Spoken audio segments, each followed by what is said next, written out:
So gentlemen, we're here to talk today about CMMC compliance and the timeline for going from start to finish, final certification from the CMMC-AB that the company is now CMMC compliant.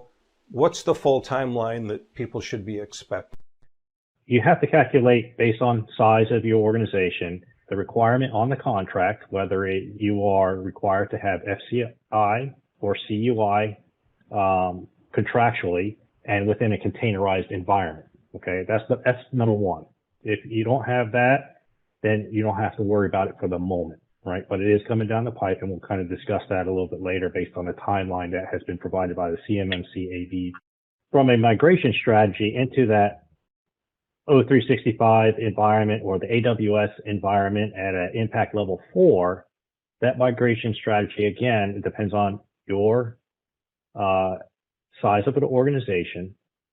From there, you will need to get somebody to come in and kind of do a gap analysis, make sure that you've implemented it correctly, kind of prep you for that CMMC assessment. And then you're going to engage with the CMMC C3PAO or RPO or to further develop or fine tune your practices and processes, and then move forward with the assessment. There's 3 different ways that we can actually accomplish the implementation and assessment. And the first one is obviously you can do it internally from your organization. There's also the other component where you can hire a third-party non-certified CMMC to come in and actually perform that gap analysis, the assessment, implement, and prep you for the assessment. Then there's the third component where you can actually bring in a certified CMMC-AB approved third-party consultant team, and that's where you engage the RPO to bring in their RP, the registered practitioner, to do the gap analysis, bring in a separate individual to do the actual implementation because they can't do both. What they're going to try to do is really make sure that you're prepped with the objective evidence, because there's going to be 2 objective evidences per practice. They'll provide that back to the C3PAO, who will then engage a CT, a certified practitioner or a certified assessor. They're not going to help you lock it down or any of that. They're just validating that the package looks great, your environment's prepped and ready, and they are not going to guarantee that you're going to pass, but they will say, this looks like a great package, we're going to submit. And then they hand it off to the C3PAO. The C3PAO then reviews it. Once they have confirmed that that package is ready, then they'll bring it to the CMMC-AB, submit it to them. They'll review it. What that timeline is, it's all dependent upon the size of your organization and the requirement within the contract and from your prime. So this could take, just from an RP aspect, from a gap analysis to an implementation to an assessment to a submission to a review to a certification. It could take somewhere between 6 months for a smaller organization to a year and a half, based on a larger organization. And it seems like you are mentioning about collecting 2 pieces of evidence for each practice, 130 practices, and that's quite a bit of evidence. If I just put in a practice or a control or process or policy yesterday, will I be able to pass? So that's an interesting question because I've heard that one before. I've actually submitted that to the CMMC-AB. Their response was, it's very possible that you can pass because, especially if you're a newer organization. And from a clarity aspect, I just want to, reiterate that from a CMMC aspect for a level 3, it's 130 practices and processes. So we have to make sure that, 2 objective evidences against 130, that's 260 for that package. Yep. Just wanted to clarify. Now, that's going to take a while. It is going to take a while to prepare all these evidence. Absolutely. And then on top of that, there is a requirement of the on-site component, and that's from a physical security aspect to gather the evidence. There's some time and travel and bringing folks to your organization to actually get the extra components for that physical security into your package. Right. So I think you bring up a really great point there. Looks like we're in the middle of the second wave of the COVID-19 pandemic, and a lot of businesses, a lot of people are very concerned with the increased risk of bringing people onto their premise and their business organization. Is there any way to sort of minimize this, the practices surrounding physical security? Is there any way to do any parts of that remotely? That was brought up to the CMMC-AB through one of my emails to them. And the answer is it's a case-by-case basis, right? That's number one. Number two, it's also based on a timeline. Okay, so FY21 is really when the CMMC-AB or CMMC is being implemented for both prime and subcontracting companies. So for example, there's 15 contracts. Well, that means that there's 15 primes on those contracts, bringing it to about 1,500 organizations that are going to be required to be compliant. From a physical aspect, is this coronavirus going to be almost gone? Or are we still going to be in the current state that we are today, and the ability to for the on-site individual of the company to actually, pan around, show with a video camera that, we have special digital, code to gain access into the data center, for example, or a swipe card reader or something of that nature. And you can screenshot that, and that's one of your objective evidences, right? So yeah, this whole pandemic has definitely changed the way forward, and that's what CMMC-AB Board of Directors, they're working through that on a case-by-case basis, obviously. There's going to be bigger organizations that may not want you to, have video in there. Okay. How does the level, the CMMC level requirement affect that? Is it safe to say that folks are going for level 1 or level 2? That would be a quicker time to process and become certified, let's say, versus level 3 and beyond? The answer is definitely yes. It should be quicker time, and the reason being is because there's less practices required for a level 1. There's only 17 practices versus 130 for level 3. There is a small mitigation strategy that we can implement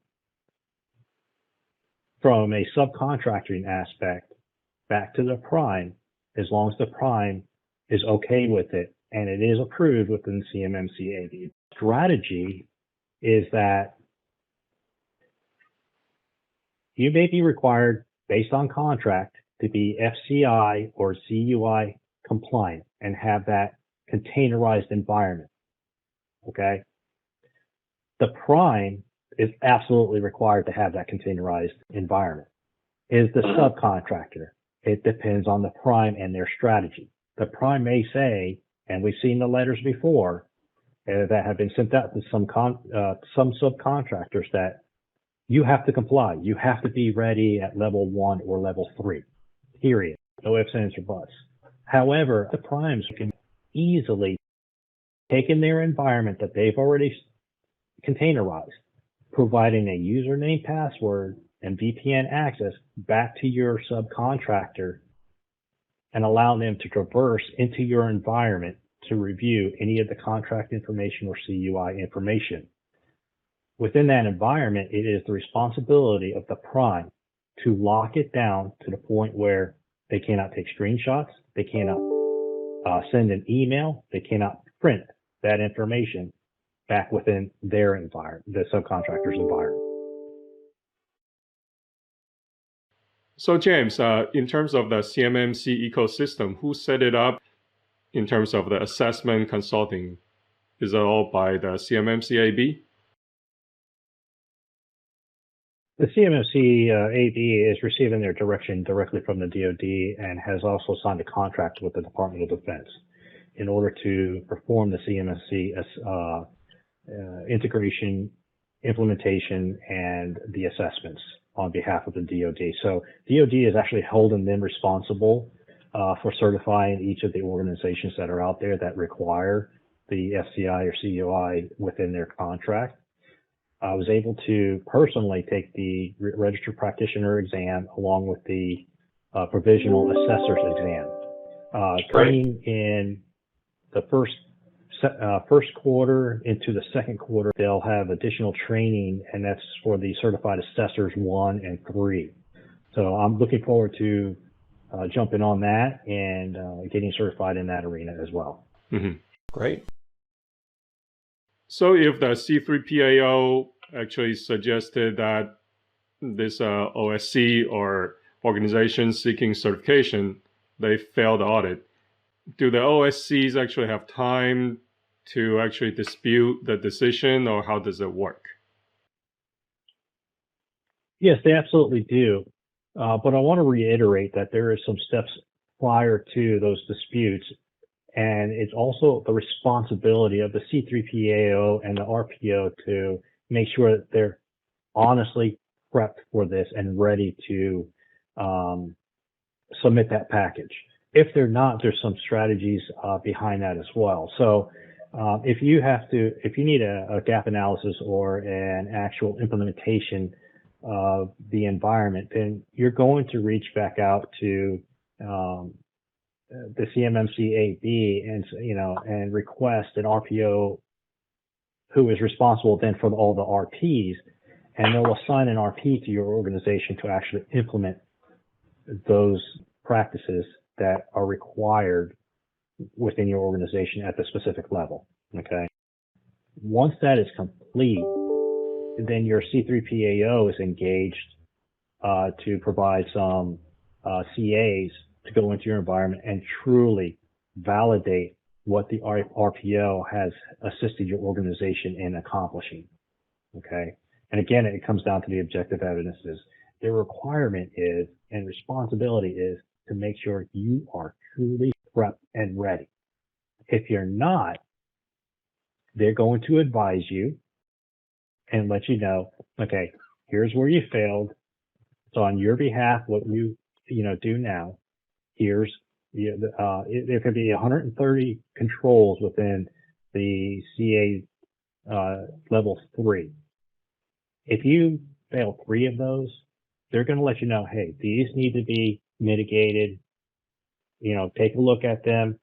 You can hire a third party. You can, go back and request an RPO to actually come in and assist you with firming that up. But we're not going to submit the package. And that is all on the discretion of the CA, the certified assessor.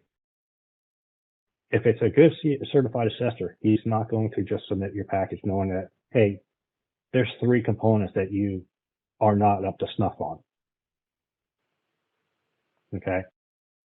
When you submit a package, then obviously it's going to be reviewed again by the C3PAO. If it's submitted to the CMMC-AB, they come back and say, well, they didn't pass this one area, and here's why. They submit it back to C3PAO. They submit it back to the OSC. So they really have that 14 days to say, I really don't agree with it. I'm going to submit a package or something in writing saying, I don't agree with the result from the CMMC-AB. And then once that is submitted, then the CMMC-AB has 90 days to absolutely go back and review. And upon that review, it's not just review of the package, but now it's also bringing in the CA, doing an interview with them. Why was this overlooked, or why was the package submitted? And then also interviewing the OSC, make sure that it was conducted correctly. And then there's a whole QA component to this to validate that the package was either good or it was bad.